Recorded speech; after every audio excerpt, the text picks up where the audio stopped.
करेगा बच्चे। चलो अब एक और मैं बता रहा हूं कि कोई प्रोटीन है, ठीक है, 150 किलो डाल्टन का,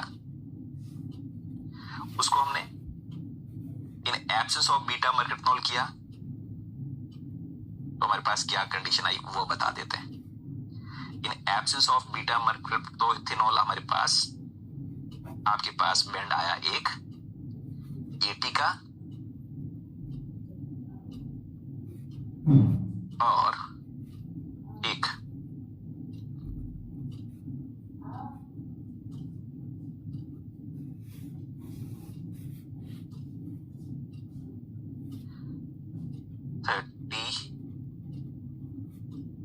35 का, एक 80 का और एक 35 का, और इन प्रेजेंस ऑफ बीटा मर्केप्टोइथेनॉल किया, तो हमारे पास एक बैंड 40 का आया और एक बैंड 35 का आया। तो मुझे ये बताओ नंबर ऑफ सबयूनिट्स, कौन बताएगा सही ढंग से? Number of subunits in protein, number of subunits in protein, कौन बताएगा?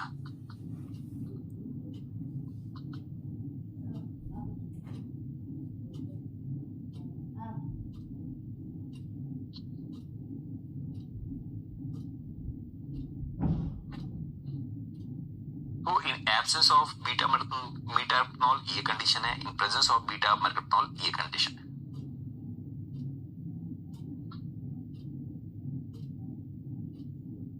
Very good.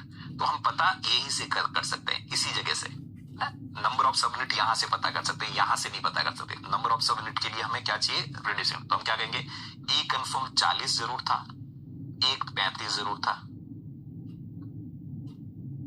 ठीक है। अब पॉसिबल कॉम्बिनेशंस क्या है? दोनों मिलकर तो ये हमारे पास 75 ही हुए, तो होना क्या चाहिए? इसका मतलब 40 और 40 की 2 सबयूनिट प्लस 35 की 2 सबयूनिट, यही मिलकर आपके पास कितने होगा? 150। तो इसका मतलब सही कितना है? 4 subunits, 2 of 35 kilo Dalton and 2 of 40 kilo Dalton linked by disulphide bond. Very good बच्चे। यानी यहां से आप ये भी पता कर सकते हैं कि 35 और 35 वाली आपस में नॉन कोवलेंटली इंटरेक्ट कर रहे थे, 35 और 35 वाली आपस में नॉन कोवलेंट इंटरेक्शन कर रहे थे, और जो 40 और 40 की 2 सबयूनिट्स हैं वो आपस में डाइसल्फाइड बॉन्ड से जुड़ी हुई थी। इसलिए यहां पर 80 का ये दोनों मिलकर 80 का एक बैंड दे रहे थे, और ये बाकी सब नॉन कोवलेंट इंटरेक्शन कर रहे थे, इसलिए 35 का एक बैंड आ रहा था। टोटल 4 सबयूनिट है, 1 2 3 और 4। यहां से आप कंक्लूजन निकालोगे तो गलत निकालोगे। अगर आप इन एब्सेंस ऑफ बीटा मर्केटनॉल से नंबर ऑफ सबयूनिट पता करोगे तो आप गलत कंक्लूजन निकालोगे, आप कह दोगे 3 सबयूनिट है। यहां से अगर निकालोगे तो 3 सबयूनिट निकालोगे, जो कि गलत है। सही यहीं से निकलेगा 4 सबयूनिट्स, ठीक है। लिखना क्या है निकिता? बस ऐसा क्वेश्चन आए तो सॉल्व करना है, दिमाग के अंदर लिखना है। चलो आगे बात करते हैं। लिखना यही है कि नंबर ऑफ सबयूनिट्स पता करनी है, तो SDS page must be under reducing condition.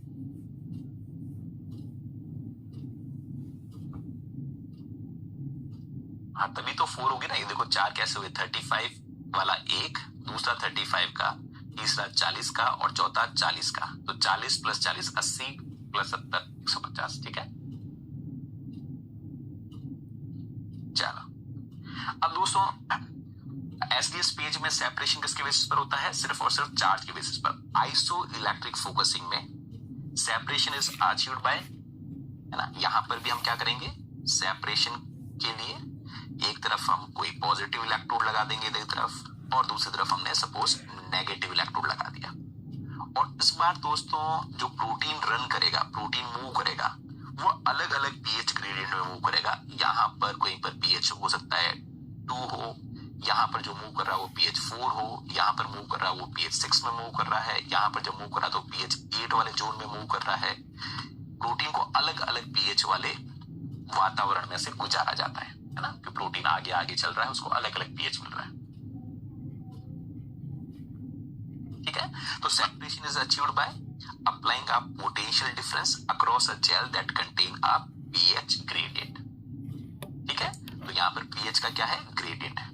PH का ग्रेडियंट कैसे बनाते हैं? तो पीएच का ग्रेडियंट बनाने के लिए हम इस्तेमाल करते हैं दोस्तों पॉलीएम्फोलाइट्स का। प्रोटीन जब मूव कर रहा है, प्रोटीन को जहां कहीं पर भी उसको अपना आइसोइलेक्ट्रिक पॉइंट मिलेगा वहां पर प्रोटीन रुक जाएगा। तो separation of protein would be according to isoelectric point, because आपको पता ही है ना कि if pH is below isoelectric point तो प्रोटीन के ऊपर चार्ज कैसा आएगा? प्रोटीन के ऊपर पॉजिटिव चार्ज होगा, इसलिए प्रोटीन है वह मूव करता रहेगा, नेगेटिव टर्मिनल्स की तरफ मूव करेगा। पीएच आइसोलेटेड पॉइंट के बराबर हो जाए तो जीरो चार्ज, और चार्ज अगर जीरो हो गया तो मूवमेंट ही नहीं होगा, क्योंकि माइग्रेशन डिपेंड इसके ऊपर करता है ई जेड बाय एफ के ऊपर। और अगर आपने चार्ज को जीरो कर दिया तो माइग्रेशन जीरो हो जाएगा। और अगर पीएच ज्यादा होता आइसोलेटेड पॉइंट से तो उसके ऊपर प्रोटीन के ऊपर कैसा चार्ज आता है? नेगेटिव चार्ज आता। तो हम क्या कहेंगे? प्रोटीन को डिफरेंट पीएच के थ्रू गुजारा जाता है, और प्रोटीन चाहे कितना भी इलेक्ट्रिक फील्ड लगाओ, कितने देर भी इंतजार करो, अगर वह अपने आइसो इलेक्ट्रिक पॉइंट पर पहुंच गया तो उसके बाद वो माइग्रेट नहीं करेगा, क्योंकि उसका नेट चार्ज क्या हो जाएगा? जीरो हो जाएगा, है ना। तो अगर आपको कहा गया दोस्तों यहां पर कोई pH 2 है, यहां पर कोई pH 4 है, यहां पर 6 है, यहां पर 8 है, यहां पर 10 है और यहां पर 12 है। अगर किसी प्रोटीन A को हमने लोड किया, उसका और B को हमने लोड किया, सपोज उसका PI आपको कहा गया 6 है और उसका PI 8 है, दोनों को यहां पर लोड किया गया। 5% एक्रेलामाइड है, क्योंकि यहां पर पोर साइज से कोई मतलब नहीं है, और हमने इधर तरफ नेगेटिव इलेक्ट्रोड लगाया, इधर तरफ पॉजिटिव इलेक्ट्रोड लगाया। लोड करने पर सारे प्रोटीन माइग्रेट होना शुरू होंगे। प्रोटीन ए कहां तक जाएगा? तो डेफिनेटली वहीं तक जाएगा जहां तक उसका आइसोलेटेड पॉइंट है, उससे आगे नहीं बढ़ पाएगा क्योंकि उसका चार्ज जीरो हो जाएगा। और प्रोटीन बी कहां जाएगा? 8 तक। तो ये तो बहुत सिंपल सा हुआ। प्रोटीन कहां तक जाएगा? जहां तक उसको उसका आइसोइलेक्ट्रिक पॉइंट ना मिल जाए। कहां तक मूव करेगा? जहां तक उसको अपना आइसोइलेक्ट्रिक पॉइंट ना मिल जाए। जैसे ही प्रोटीन को उसका आइसोइलेक्ट्रिक पॉइंट मिला, उसके ऊपर चार्ज जीरो हो जाएगा, और चार्ज जीरो होने पर अब वह चाहे पोर कितने भी बड़े क्यों ना हो, इलेक्ट्रिक फील्ड में माइग्रेट नहीं हो पाएगा। Polyampholates which maintain different pH, जो different pH को maintain करते हैं, because they have different pK groups। कई सारे उनके पास pK groups हैं जो अलग अलग pH maintain कर सकते हैं। Polyampholates क्या हैं? तो ऐसे मॉलिक्यूल्स हैं जिनमें एक से ज्यादा आयनाइजेबल ग्रुप है। pK2 वाला ग्रुप भी है, pK4 वाला ग्रुप भी है, pK6 वाला ग्रुप भी है, pK8 वाला ग्रुप भी है, ताकि अलग अलग बफरिंग जोन्स में आप pH मेंटेन रख सकते हैं। अरे अभी कहाँ ब्रेक मिलेगा? 10:45 पे मिलेगा अभी, और हमेशा 10:45 पे ही मिलेगा। आदत डाल दो, अब तो नाश्ता भी उसी हिसाब से करो, सांस भी उसी हिसाब से लो ना। अब तो खुशबू आए, सांस आए तो CSR ही आए, और आए फिर से याद में आए, केजी सर याद आए, ठीक है।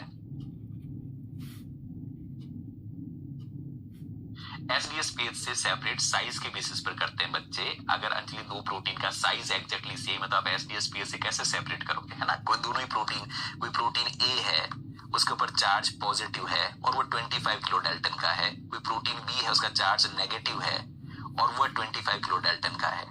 चार्ज पॉजिटिव का मतलब उसका आइसोलेटेड पॉइंट हम ये मान लेते हैं, उसका आइसोलेटेड पॉइंट 8 है, उसका आइसोलेटेड पॉइंट 4 है। तो कैसे सेपरेट करोगे बेटा एसडीएस पेज से? एसडीएस से करोगे तो दोनों एक ही बैंड बनाएंगे ना।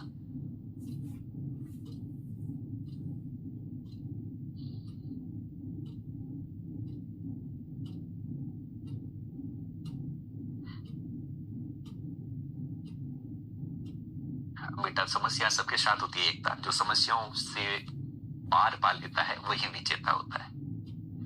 तो दुनिया को अपने हिसाब से ढालने की कोशिश मत करो, अपनी आराम के हिसाब से कोशिश करो कि दुनिया के हिसाब से अपने आप को एडेप्ट करो, अक्लेमटाइज करो, सर्वाइवल के चांसेस ज्यादा है।